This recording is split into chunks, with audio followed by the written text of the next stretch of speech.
Армысыздар қымбатты өнер сүйер қауым. Дәстүрлі өнерді насихаттауға арналған мирас бағдарламасы өзінің кезекті хабарын бастайды. Бүгінгі біздің студиямыздың қонағы Қазақконцерт өнер бірлестігінің әншісі, Жүсіпбек Елебеков атындағы Республикалық эстрада цирк колледжінің ұстазы, бірнеше республикалық әншілер байқауларының бас жүлдегері, белгілі әнші Нұржан Жампейісов. Қош келдіңіз, Нұржан, біздің студиямызға. Нұржан, өзіңізді көпшілік өнер сүйер қауым осы Дәнеш ағаның соңғы шәкірттерінің бірі, соңғы шәкірті, нағыз қазіргі күндегі Дәнеш мектебінің жалғастырушысы деп біледі. Өзіңіз осы бала күнде жалпы өнер жолына енді тәй-тәй қадам басқанда өзіңіз осы Дәнеш деген әншіні білдіңіз ба жалпы? Қашан таныдыңыз осы Дәнеш Рақышев деген ұстазыңызды? Бұл яғни 85-86 жылдардың шамасы. Осы Арай деген ансамблінің жетекшісі ретінде сол топты алып, ел аралап, жаңа гастроль сапармен жүрген кезде біздің ауылға келді. Біздің ауылға келіп, жаңағы афишасын оқып тұрмыз, балалар бәріміз жабылып. Сонда артымыздан ауылымызда ұста тұрған деген ақсақал бар еді. Сол кісі келіп, «Әй балалар, кім келіпті ауылға?» дейді. Сонда бәріміз таласып айтып жатырмыз. Дәнеш Рақышев деген кісі келіпті әнші, Қазақстан халық әртісі екен деп. Өзімнің Дәнешім ба? Өзіміздің Дәнешіміз екен ғой деп. Сөйтіп айтқан есімде. Кейін білгеніміздей Дәнеш ағаның артында жазып қалдырған естелігі бар. Сол естелікті оқып отырсам, жаңағы айтып отқан ұста тұрған деген ақсақал, сол Дәнеш ағамыздың ең алғашқы ұстасы екен. Әншіліктен. Өзімнің Дәнешім деп айтқандағы себеп сол екен. Сол жаңа концертке бардық. Сонда жаңа Дәнеш ағаның алғаш ән салған өнерін сонда тамашалап, енді балалық әсермен таңдайға таңданып отырмын. Аузымды ашып тыңдап. Бұл кісінің жаңағы дауысына таңғалып отырмын. Бұл кісінің жаңа өнеріне, ән салған өнеріне, жаңа халықтың қызу қошеметін, соны мені кәдімгі таңғалдырды. Ой Алла, осы ән салады екен ғой. Бұның не сиқыры бар екен деп ойладыңыз? Сол әсер көз алдымда қалды. Енді Алланың бақыты деп есептейін берген маңдайға. Сол мектепті бітіргеннен кейін 90 жыл Талдықорған қаласына бардым. Ол жердегі Ілияс Жансүгіров атындағы Жетісу мемлекеттік университеті бар, соның музыка факультетіне құжат тапсырдым. Сонда жаңағыдай ән салып алдында бәріміз тексеріп жатыр. Сонда Алтын Бүркеева деген апайымыз бар сол жерде. Сол келіп, «Әй балам, сенің әжептеу бір даусың бар екен. Қазақстанның халық әртісі әйгілі Дәнеш Рақышев деген ағамыз бір 2 жыл болды осы факультетте арнайы класс ашып шәкірттер тәрбиелеп жатыр. Сен алдымен сол кісіге барып өзіңді тыңдат» деп маған бір жол сілтеген. Соны жаңағыдай айтқандай ол кісіні Дәнеш ағаны іздеп жүріп тауып, жолығып, өзімнің өнерімді тыңдатып әндерімді. Дәнеш аға бірден ұнатты. Содан жаңағы сол оқу орнынға түсуіне үлкен ықпал жасады, шыны керек. Содан ол кісі өзінің жаңағы шәкірт есебінде 2 жыл, өкінішке орай 2 жылға толар тұрмас дәріс алдым ол кісіден. 92 жылы ол кісі өкінішке орай қайтыс болып кетті. Қазір қарап отырсақ, сол кезде Дәнеш ағадан ән үйренеміз, Дәнеш ағаның шәкірті боламыз деп 15 бала таласып тармасып жазған екенбіз ол кісіге. Содан шыны керек, бұл дәстүрлі ән өнері өзіндік қиындығы бар ғой. Сондықтан 15 баланың дерліктей бәрі шыдас бермеді, шыны керек. Айналып келгенде шыны керек жалғыз қалдым. Жаңағы балаларға ән үйретеді, былай шыққаннан кейін айта алмайды, қиынсыйды, сонымен қой айта алмайды екенбіз деп жаңағы келмеді көбі. Ал енді мен Дәнеш ағаның жаңағы кішкентай кезімде жаңағы әсерім бар. Ол кісінің әндері бәрі құлағымда. Соның бір қызығы менің өзімнің әкем Қабимолда. Сол кісі кішкентай кезімізде жаңа ол кісі домбыра тартып ән салады. Сонда сол кісінің тартқан әндері, айтқан әндері, тартқан күйлері бәрі құлаққа сіңе береді екен. Сонда жаңа Дәнеш ағаның алдына келген кезде ол кісі айтқан әндер, сол кісі үйреткен сарындардың бәрі өзінен өзі келіп жатыр десе болады. Сондықтан жасынан сіңіру деген бір үлкен мағынасы артықшылығы деп есептеймін. Содан Дәнеш ағадан жаңағы 2 жылға толар-толмас дәріс алдық. Енді шыны керек, мен өте қатты қызығушылық таныттым ол кісінің өнеріне, әндеріне. Аға үйретіңізші, ананды үйретіңізші, мынанды үйретіңізші деп. Сөйтсем ол кісі айтады, асықпа, уақыт керек. Сен мен мына әндерді айтуым керек, кейін мына әндерді айтуым керек. Жоқ, мен айтуым керек деп. Сонда ол кісіден көптеген әндер үйрендім. Әсеттің әндерін үйрендім. Ол кісінің халық әндерін, өзінің төл шығарған әндерін үйрендім. Дәнеш аға ол әндерді үйрету барысында, әсіресе өзінің әндерін бүйтетін. Саған дейді, мен кейінгі шығарған әндерімнен бастап үйретейін. Ал бұрынғы шыққан әндер жазылғаны бар, елде үйренгендер бар, содан өзің үйреніп аларсың. Мен саған әлі жарыққа шықпаған әндерімнен бастап үйретейін деп, кейінгі шығарған әндерінен бастап үйретті. Ол кісінің 100-ге жуық әні бар ғой. Жалпы Дәнеш ағамыздың өзінің тек қана орындаушы емес, сонымен қатар композитор ретінде де халыққа кең танылған адам ғой. Әрине. Осы сіздің репертуарыңызда жалпы Дәнеш ағаның неше әні бар? Жалпы Дәнеш ағаның қазір біз есептеп отырмыз 100-ге жуық әні бар. 100-ге жуық әні бар. Мұрат Әбуғазы деген азамат бар, күйші, осы әндердің көптеген әндерді осы ноталық жүйесін жасап жүрген. Сол Мұрат екеміз Дәнеш ағаның 62 әнін іріктеп алып, нотаға түсіріп, жинақ қып дайындап қойдық. Ал енді бұйырса шығады ғой енді. Енді Алла қаласа, енді шыны керек келесі жылы біздің Дәнеш ағамызға 85 жылдық екен. Соған үлкен жоспарлар бар. Құдайға шүкір, Алла сәтін салса көреміз, уақыт көрсетеді. Соған дайындап жатқан жаңа жинақтың бірі сол. Сонда жаңа әндердің барысында шыны керек әндердің өзінің терме толғау типтес деп бөлуге де болады. Сондай әндер де бар. Соның балаларға арнап жазған әндер де бар екен. Ал енді өзінің нағыз қолтаңбасын көрсететін әндер де жетерлік. Атақты саясында алманың деген сияқты. Енді олай болса біздің көрермендерге сол Дәнеш ағаның бір әнін сіздің орындауыңызда ұсынсақ. Ал енді бүгінгі хабардың барысында бір орай келіп тұрған сияқты деймін. Жаңа сөздің барысында айттым, Дәнеш ағаның кейінгі әндерінен бастап үйретті деп. Сол әлі айтылмай жүрген, әлі жарық көрмеген әндерінің бірі ақын Хамит Ерғалиевтің өлеңіне жазылған «Қарақат көз қалқашау» деген ән бар, соны айтып берейін.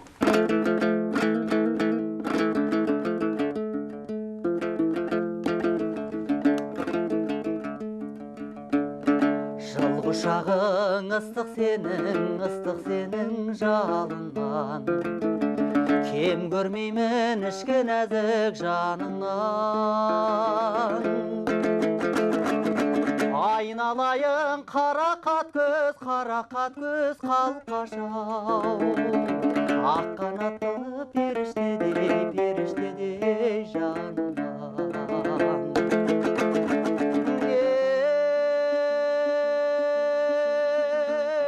Айналайын қарақат көз қалқашау, ақ қанатты періштедей жанынан.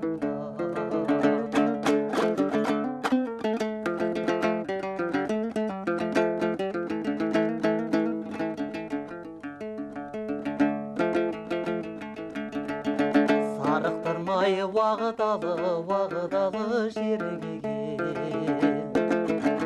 өкінішті кеудемдегі шергетер.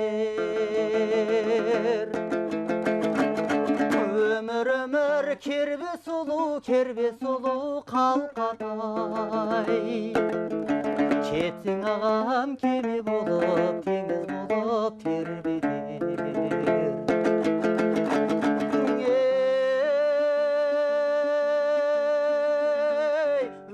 Өмір кербе сұлу қалқатай, кетсің ағам кеме болып, теңіз болып тербетер. Беудеңіз, бұл енді жаңа өзіңіз айтып кеткендей, Дәнеш ағамыздың жасы ұлғайған кезде шығарған әндерінің бірі ғой. Жалпы Дәнеш ағамыздың репертуарында, жалпы өз шығармашылығында қыздарға, қыз-келіншектерге арналған әндер көп сияқты. Тақырып жағынан қалай осы? Әрине, тура осындай сұрақты Дәнеш ағамыздың өзіне тікелей қойған екен кезінде. Сонда Дәнеш аға былай деп жауап берген екен. Дәнеш ағаның ұстазы атақты Мәмет Қошқарбай деген кісі болған. Көп қасында бірге жүрген ер. Сонда жаңа Мәметтің бір қасиеті, ол кісі өзін ұнатқан, және өзін ұнатқан қызды алып қашады екен. Жаңағы өзінің тілегін алып дейді. Сонда жаңа Мәметтің сондай жаны жаңағы лирик дейді. Махаббат лирикасы дейді. Оның айтқан әндері, соның әсері ма дейді. Менің кейінге шығарған әндерім осы махаббат лирикасына басымдық берген дейді. Дәнеш ағамызды біз сондай-ақ арқа әндерінің жеткізушісі, оның ішінде нақты әсет әндерінің насихаттаушысы, жеткізушісі деп те білеміз. Осы туралы қалай ойлайсыз? Жалпы музыка зерттеуші ғалымдардың өзі Дәнеш ағамыздың шығармашылығы жалпы әншілік өнер жайлы. Дәнеш біздің қазақ өнерінің, ән өнерінің алтын көпірі деп есептейді. Өйткені Дәнеш ағамыз соны 1959 жылы біздің атамекенге өткен. Дәнеш ағамыз жалпы 66 жыл өмір сүрген, соның тең жартысы, яғни 33 жылы арғы бетте өткен, Қытай жерінде. 33 жылы осы атамекенде өткен. Негізі осы жақта туылған ба, жоқ? Негізі осы жақта туып арғы бетке өтіп кеткен. Өтіп кеткен ол кісі туған жылы әлгі дүрбелең жыл дейді ғой. Ашаршылық жылы, дүрбелең жылы сол бетте үдере көшіп кеткен сол маңда. Содан 59 жыл бері қарай өткен. Сол Дәнеш ағамыз өзімен бірге қазақтың ұмыт болады-ау, ұмытылып кетеді-ау деген көптеген халық әндері алып келді. Оның сыртында әсеттің үлкен ән мектебін жеткізді деп есептейді. Бір жазушы ағамыз айтады, әсеттің бір әнін бізге жеткізсе, соның өзіне біз асқан ризашылық танытып, рахмет айтатын едік дейді. Ал енді бүкіл әсеттің ән мұрасын жеткізу деген ол енді үлкен орасан еңбек дейді. Әрине, сол әсеттің көзін көрген, алдында отырып әнін естіген Кенен атамыз Дәнеш ағамызды тыңдаған. Дәнеш ағамыз өз бір гастроль сапармен Кененнің ауылына барып, Кенен атамызға салам амандасып, өзінің өнерін тыңдатқан екен дейді. Сонда Кенен атамыз кейін Сәуірбек Бақберген деген жазушыға берген сұхбатында былай дейді. Мен әсетті көргем дейді. Әсеттің алдында отырып әнін тыңдағам. Сол әсеттің салған әні дауысы құлағымда, үстінде киген киім көз алдымда дейді. Ал мынау мен кейінгі мынау әншілерден Дәнешті естідім дейді. Дәнештің дейді ән салу мәнері әсетке келеді дейді. Бірақ Дәнештің дауысы мақпал дауысы масатты дейді. Сөйтіп бағалайды ол кісі.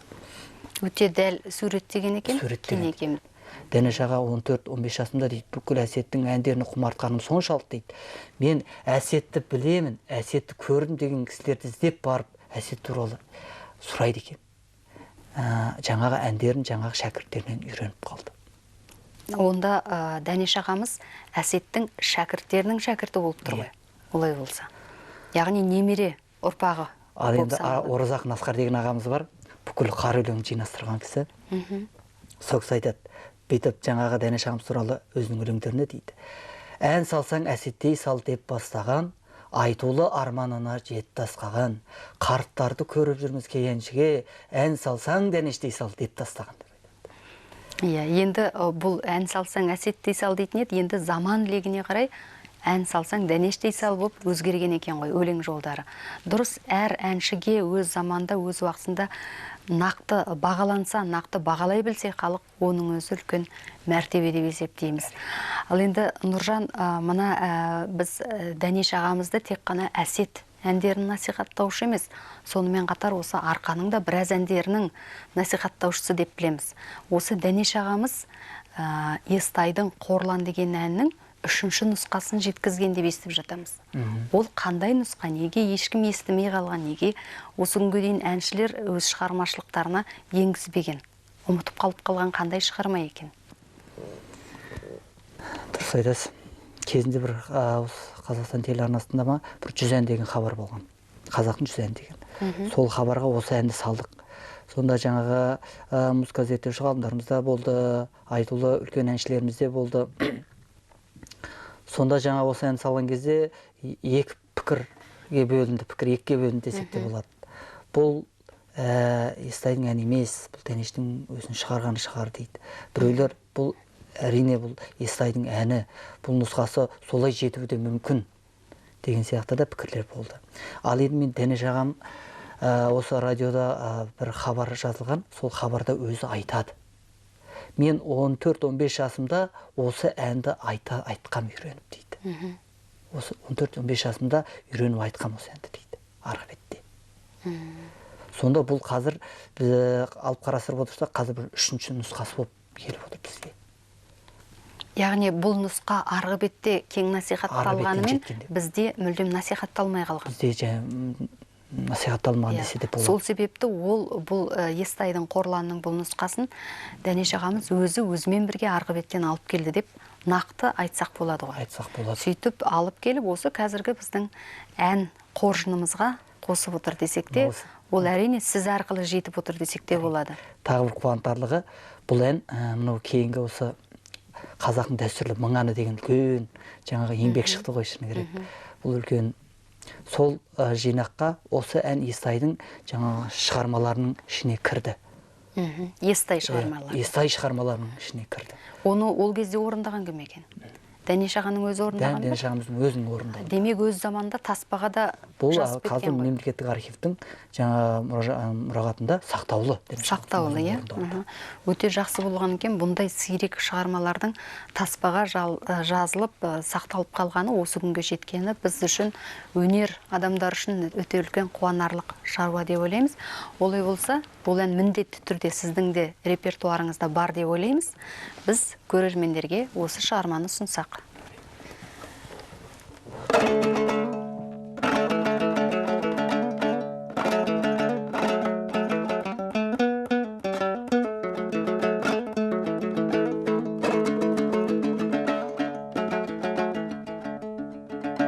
Іште бар жердің аты Маралдырығы, сол елде сейіл құрыдым ау кезіп жүріп.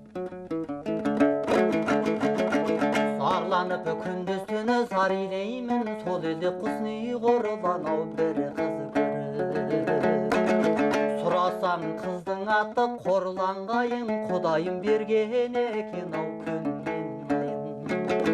Әуелдеу жазбаған соң болмайды екен, мұратқа жет алмадым ау не қылайын. Ақау беу Қорлан жан, арманым көп жалғаннан, Қорлан сендей жан тумас, туса да туар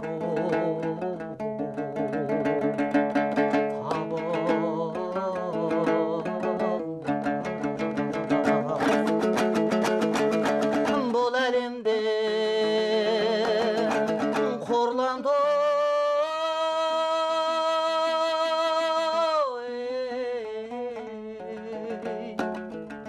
Уадари қайдавлет тас, Бағдат Мысыр шын, іздесем Қорлан